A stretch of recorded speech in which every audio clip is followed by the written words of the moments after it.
Thanks, Clive. Welcome to BBC London. Coming up this evening, some of the capital's students protesting on campus call for their universities to sever financial links with businesses associated with arms manufacturing. We refuse to keep going to a university that is materially complicit in the destruction of our planet and the death of Palestinians. Also tonight, shut for 9 months as another of London's broken bridges faces funding issues. Who will foot the bill? Plus, it's nice to be back. Feels like we've been taken away from our homes, so to speak. Saved from closure, we hear from relieved traders as Stratford Market Village in East London reopens for business. And hairstylists to the stars, from Princess Diana to supermodels, Sam McKnight reveals some of his career secrets.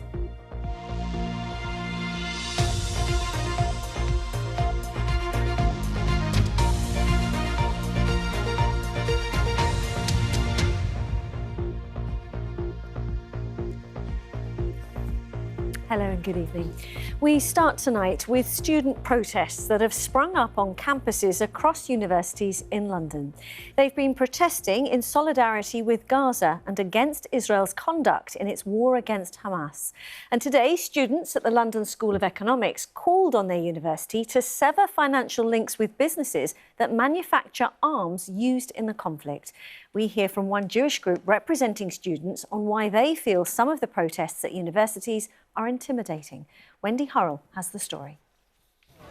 Beginning at University College London and Goldsmiths, there is a wave of student protest across London. At SOAS, the School of Oriental and African Studies, a Palestine solidarity camp was set up last week. And today at the London School of Economics, they demanded that the university divests from businesses supporting Israel. 1, we are the students. 2, we won't be silenced. 3, LSE divest. Being economics students, they've studied the money, compiling a report they've called Assets in Apartheid, which picks through the complex funding of the university. What we found is that the LSE has nearly £80 million invested in various egregious activities, including crimes against the Palestinian people, fossil fuels, the arms trade, and financing for these activities. Our main message to LSE management is a call for divestment because we refuse to keep going to a university that is materially complicit in the destruction of our planet and the death of Palestinians. Well, the students invited LSE management to join them here at this rally and receive the report. They did decline, but they told us in a statement that they will carefully consider this report and is committed to strengthening our approach to responsible investment in line with its policy, which includes LSE not making direct or, as far as possible, indirect investments in companies engaged in indiscriminate arms manufacture. From the SOAS campus, 20 minutes walk away, a similar demand from the students. We're here to get our university to end its complicity, disclose the investments, to divest their funding, academic boycotts, to support and guarantee the educational infrastructure of Palestinian students, both in the diaspora and in Palestine, and to cut ties with Haifa University, which is on occupied, stolen Palestinian land. An online statement says protest and dissent can take place at SOAS as long as it remains peaceful, and that it is committed to divesting from any company that breaks the principles of its ethical investment policy. The SOAS Jewish Society has publicly supported the political stance of the camp here, but the Union of Jewish Students says some of the activism at universities has been uncomfortable. Well, we respect the right to protest because Jewish students love to protest as much as anyone else. Ultimately, the language emanating from these protest movements to, quote, globalise the intifada and so much more is deeply troubling to us. When the speech becomes unlawful and when there is an environment on campus which becomes toxic and hateful for Jewish students, that is stamped out because Jewish students deserve to be able to study safely and feel included in campus life like every other student.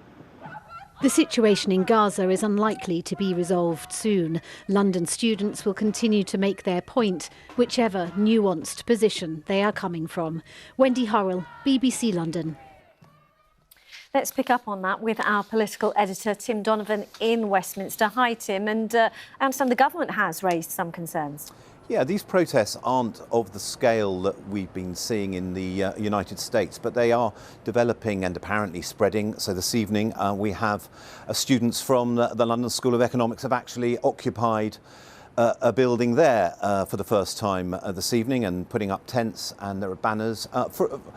For the most part, the protests have been peaceful and have not required police involvement in the capital. There have been a couple of incidents, but the government, Rishi Sunak, asked representatives of the university to come to Downing Street last night and to give him last week, and give him reassurances about how the protests were being handled, and specifically give reassurances about tackling the spike in anti-Semitism, harassment and abuse that there has been. Now, the universities, through their body, the University UK, say they are doing what they can while trying to uphold, as we heard from the LSE, the principle of protest. And I think what they find themselves is in a situation where they are looking very closely to see whether and how it does impact on other students. And the representative from the University UK said that if we get to a situation where other students cannot go about their business, they cannot get to counselling sessions, they cannot do exams, they cannot perhaps do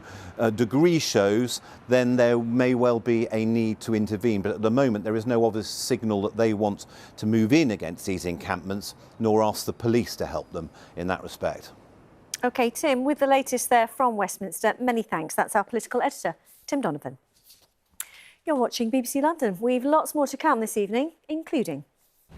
And I'll have the build-up to the Tottenham game that every Arsenal fan wants Spurs to win and that some Spurs fans want to lose.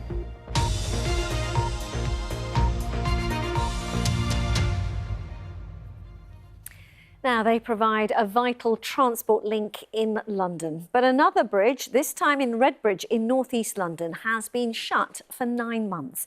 A row has now broken out about who should pay for the repairs to Broadmead Road Bridge. Experts say many other bridges across London of a similar age could face the same fate. With more, here's our correspondent, Tom Edwards. Another London bridge closed due to structural failures and another row about who should pay for it. This is Broadmead Road Bridge in Woodford Green in north-east London, 87 years old, and the council says at the end of its life. Well, the bridge needs to be fixed. No, it should be sorted. But we're not going to get the funding for it, I'm sure. It has a massive impact on deliveries, people travelling, people getting across different parts of the area. So it's really frustrating in terms of just the disruption to people moving around. It makes it a lot easier because you can go on the road and you can fit a lot more people walking on the road. The bridge has been shut for 9 months. It spans the Central Line and buses are also now on diversion. It's snarled up everywhere you go. This is the main thoroughfare. You know, there's no other way to the stadium, which is at the end of the road. So Tony is the chair of the local football club. Someone needs to put their hand up and say, look, this is where the money's going to come from. Let's get this sorted out. It's affected everyone. Us as a football club, a community football club, our attendances are down over 40%. The local council says it can't afford to pay at least 25 million to fix the bridge. 75% of our funding goes on adult social care, children's services. To cut those services, decimate them, is not a choice that we're willing to make. So what is the answer? I think the government has to fork out. This is the 2-mile diversion drivers now have to take. But the next bridge along is also broken. It has a weight restriction and is single lane due to a weak walkway. If this sounds all very familiar, that's because it is happening elsewhere. Hammersmith Bridge, for example, there the local council also says it can't afford to pay for repairs to infrastructure. Most bridges were transferred to boroughs in 1986 after the abolition of the GLC, but many now can't afford repairs. Hammersmith has been shut for 5 years. In Redbridge, the local MP says TfL warned the council about the bridge 10 years ago. The council says after those warnings, it did do repairs. If you were warned as a council you had problems with this bridge, you'd think that you'd start putting money aside every year just in case you have to rebuild it or do a lot of remedial work on it. I discovered that none of that was done. There was no special fund made. It was just kind of see how it goes and let somebody else pick up the pieces. The government says it's up to the council to find the money. Experts say this is a policy failure, and with many other London bridges of a similar age, this problem won't be going away. Tom Edwards, BBC London. Now, it was 2 weeks ago today that 14-year-old Daniel Angerin was killed near his home in Hainault in a sword attack in which 4 other people, including 2 police officers, were injured. Well, the family has thanked the public for donations, which has now surpassed £150,000. Well, with the latest, our correspondent Carl Mercer is with me. Hi, Carl, tell us more. Yeah, as you say, it was 2 weeks ago today, wasn't it, that Daniel was killed. He was on his way to school as an attack about 7 o'clock in the morning that also saw 4 other people very seriously injured. And in the wake of that attack, a GoFundMe page was set up by some family supporters. We know now that that's raised over £150,000. And Daniel's parents have posted a message on that GoFundMe page today, thanking people for their support. Their words, they say, in the wake of our son Daniel's tragic death, we wish to thank you for your support, which has been a source of comfort and strength to our family. And they said, we deeply appreciate your generous donations. What they say they're going to do with the money? Well, they say they're going to buy a new house, because they say Daniel's siblings have been deeply affected, as you might expect. And they say that they hope the new home would be a place of solace for the family and a lasting tribute to Daniel's legacy. They also revealed that his funeral will take place on Friday this week. Now, I called Scotland Yard today to check on the condition of the 2 officers that were involved in that attack. We know the male officer, they say, has been discharged. The female officer still in hospital, and the 2 other civilians who were also injured, they have also been discharged from hospital. And we do know that 36-year-old Marcus Monzo has been charged with Daniel's murder plus 2 cases of attempted murder and 2 of causing grievous bodily harm with intent. Thanks very much, Carl. Of course, our thoughts with Daniel's family and those affected. Thank you. Let's turn now to some of the day's other news stories here in the capital. A woman has been jailed for her involvement in an assault on a 15-year-old schoolgirl that was filmed and went viral. Winnie Connors was sentenced to 20 months in prison for intentionally encouraging or assisting an offence. The attack happened near Thomas Nevitt College in Ashford in February last year. 2 16-year-old girls previously pleaded guilty to assault. Around 25% of London's underground lines now have a phone signal, according to Transport for London. It's part of a plan to bring mobile coverage to the whole network. All of the Elizabeth Line stations now have coverage. By the end of the summer, it's hoped large sections of the West End and Southern End of the Northern Line will be connected. Every year in London, around 100 people are killed in collisions on our roads. Today, those who have lost their lives will be remembered by victims' families, road safety campaigners and others as part of a walk organised by the charity Road Peace. Its destination, Crystal Palace, the site of the first ever recorded road traffic incident in 1896. Jim Weeble went along and spoke to one woman whose life changed forever as a result of a traffic collision. The actual trauma of actually what happened never really goes away. I'll never, ever, ever be able to forget it. In 2007, Sarah Hope's life changed when a bus mounted the pavement near her home in Mortlake. Her mother was killed, her daughter lost a leg and she was badly injured. When you're walking down the street and a bus goes by, I mean, how do you feel? I mean, does it remind you? Do you have a little shudder? I didn't get on a bus for 10 years. I was too petrified to get on buses. My son now cycles around London and he says to me things like, oh yes, I do cycle very carefully, but I always say, but it's not how you cycle, it's how other people drive. But the sentence handed down to the driver in Sarah's case, 4 years for death by dangerous driving and 2 counts of grievous bodily harm, in her view was not enough. I think road crash victims are not getting the justice they deserve. They are not. There's no deterrent for dangerous driving if dangerous drivers are going to get off with very lenient sentences. The government told us they have increased the maximum penalty for causing death by dangerous driving to life imprisonment so that punishments can fit the severity of the crime. It's one of several areas those on today's walk want addressing. In London, a key pledge the Mayor has made has been the Vision Zero commitment to eliminate road traffic deaths by 2041. A key part of this is lowering speeds. In fact, another 65 kilometres of London's roads will see their speeds drop to 20 miles per hour. And since the introduction of 20 mile per hour zones, the number of collisions in the capital has dropped by a quarter.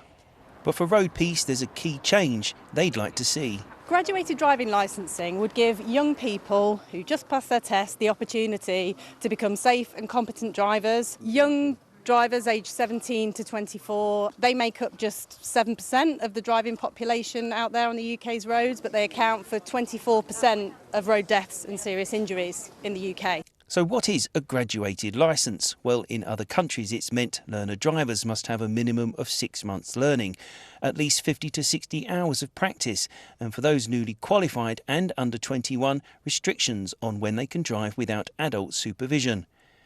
Back in 1896, Bridget Driscoll was killed by a car in Crystal Palace, the first reported road traffic accident. Today she was remembered, along with the thousands of others who have also lost their lives. Jim Weeble, BBC London. To football, and you may be surprised to hear that Arsenal fans will be cheering on their North London rivals Tottenham Hotspur to win against Man City tonight. Meanwhile, some Spurs fans are actually hoping to see their own team lose this evening. Our sports reporter, Chris Legg, can explain all. And hi, Chris. It's to do with the Premier League title, is what I've gleaned. Riz, yeah, it's quite a perplexing situation, this one, because Tottenham take on Manchester City here tonight, needing to win to keep alive their hopes of Champions League qualification. But many Spurs fans would happily sacrifice that because they don't want to win, which would virtually hand Arsenal their first Premier League title for 20 years. Now, we saw Arsenal singing in the rain at Old Trafford on Sunday when they beat Manchester. There are reports that some Arsenal fans might have bought some of those tickets and might be in the ground tonight cheering on Tottenham. And it's suggested that many Tottenham fans might go as far as cheering any Manchester City goals and might even be barracking the referee to give decisions against their team. Now, we'll hear from one Arsenal fan who isn't in the ground tonight and one Tottenham fan who is in a minute. First of all, here's what the Tottenham manager said yesterday when it was put to him that it is going to be a bizarre atmosphere inside that ground tonight. What atmosphere? You haven't told me. So you think the majority of our fans are going to want us to not win tomorrow night? I don't see it that way. I think the majority of our fans will create the atmosphere they've always created at our home games. And as I said, irrespective, we've got a game of football to win, and that's what we're going to try and do. I understand rivalry. I was part of one of the biggest ones in the last couple of years in the world with Celtic and Rangers, and I understand rivalry, but I will never understand if somebody wants their own team to lose. That's not what sport's about. That's not what I love about the game. Hi, I'm Brandon and I'm a Spurs fan, and this is my good friend Izzy. And I'm an Arsenal fan. Today is the most conflicted I've ever been as a Spurs fan. For as much as I love to see us play in the Champions League, the thought of Arsenal winning the league makes me physically sick. That's sad, Brandon, isn't it? I think Spurs need to go out there with a bang tonight, get us a nice win, and then we're lifting the trophy at the end of the season. Come on, you Spurs! Well, let's hope they are still good friends at the end of the game tonight. Now, let's look at the Premier League table as it stands. So Arsenal 1 point clear and with a superior goal difference. Even if Manchester City were to draw tonight, it's going to be in Arsenal's hands come Sunday, because Manchester City would then need to beat West Ham by at least 4-0. Assuming that Arsenal do beat Everton. Now, most people would expect Man City to win here tonight anyway, but they have a terrible record at this ground. They've never even scored at the Tottenham Hotspur Stadium in the Premier League since it opened in 2019. That is a stat which will cheer every Arsenal fan. There's live commentary on BBC London Digital Radio. The build-up is already up and running there, and it is now just over an hour until Tottenham against Manchester City, one of the most important games in Arsenal's history. Riz. Chris, thanks for explaining. Let's see what happens. Chris Legg there. Now to what's been described as a lifeline for the local community. Stratford Market Village in East London was suddenly forced to close in January after the company that ran the site went into administration, affecting around 60 businesses. But it's just reopened, much to the delight of both traders and punters alike, as Barry Caffrey has been hearing. Things are finally getting back to normal at this market in Stratford. It reopened last weekend, having closed suddenly in January after the company running the site went into administration. The market has been serving customers here since 1974. Abdul runs a phone shop and has been trading since the year 2000. The feeling is good. I'm going to be soon out of debt. I can pay people, I can pay my staff, and obviously livelihood is going to be good. You can see from my facial expression that I feel good. You feel that it was a bad dream. Thank you, ladies. Sam runs one of the newer businesses in this market, a Caribbean takeaway, and had been trading for just 4 months before having to close. Our customers are happy. They've been coming in, like praising everybody. It's nice to be back. Feels like we've been taken away from our homes, so to speak. But no, we're grateful and we're thankful. Stratford Market Village closed suddenly on the 10th of January and up to 60 traders were affected. It reopened last Friday because Newham Council were able to come to an agreement with the property owners and sign a 15-year lease with a 1-year break clause. The council found £700,000 in funding. People here are delighted. The Centre Cafe is run by Angela and is seen as a hub for the local community, providing a space for people to have something to eat and a chat. This would be a big loss to the community.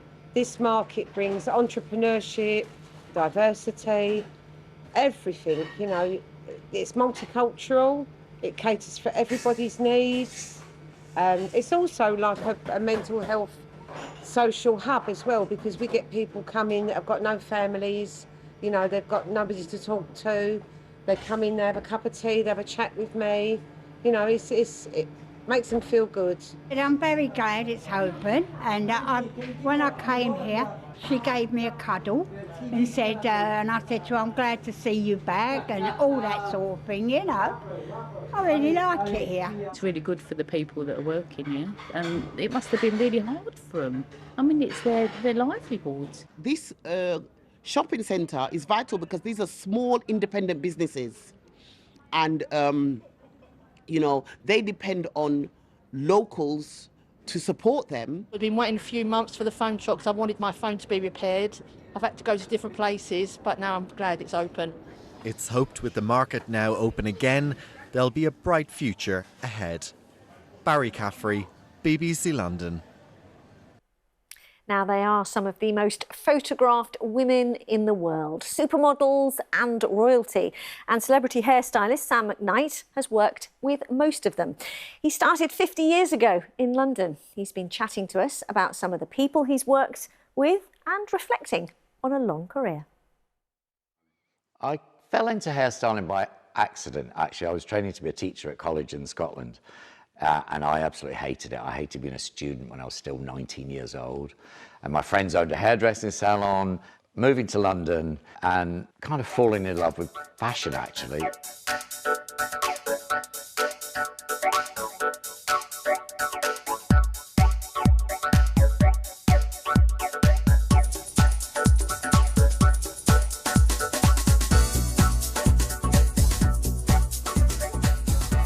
So many highlights. I mean, I started in 50 years ago, almost 1975, and my first shoot was for Vogue in 77, was around for the beginning of all the supermodels when they used to come on go-sees to the studio at sort of 15, even 16 years of age, and still see them all to this day.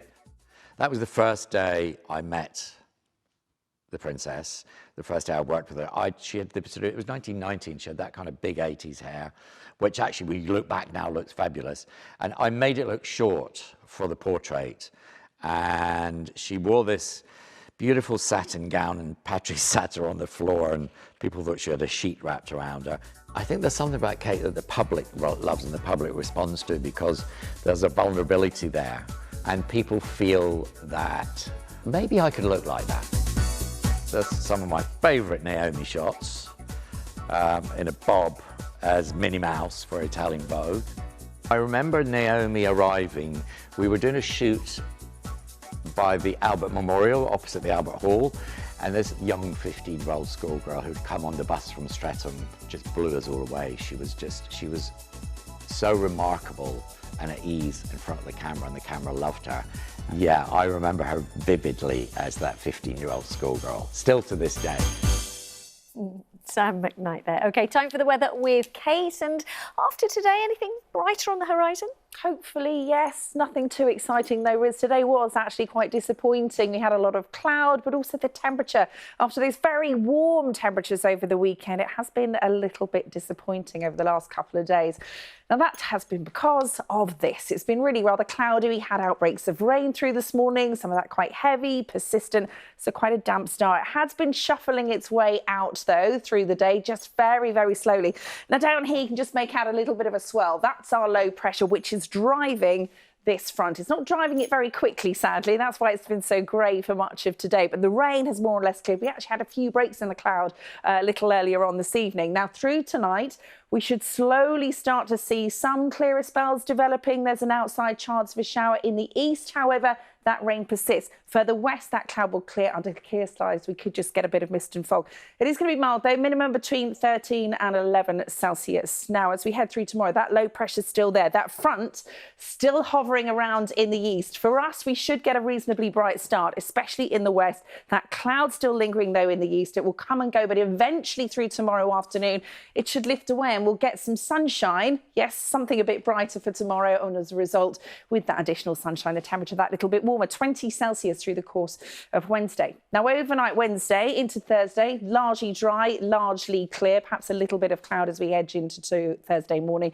Minimum temperature still quite mild, but one or two spots under those clear skies, single figures away from central London. Again, some mist and fog. The low pressure you can see on Thursday just starts to drift away. That front that's been causing all the problems the last few days should clear. So for Thursday morning, bright and sunny, but by the time we get to the afternoon, the clouds will return. We could get some showers, and those showers could actually be thundery, and these unsettled conditions are going to last through the weekend into the first part of next week.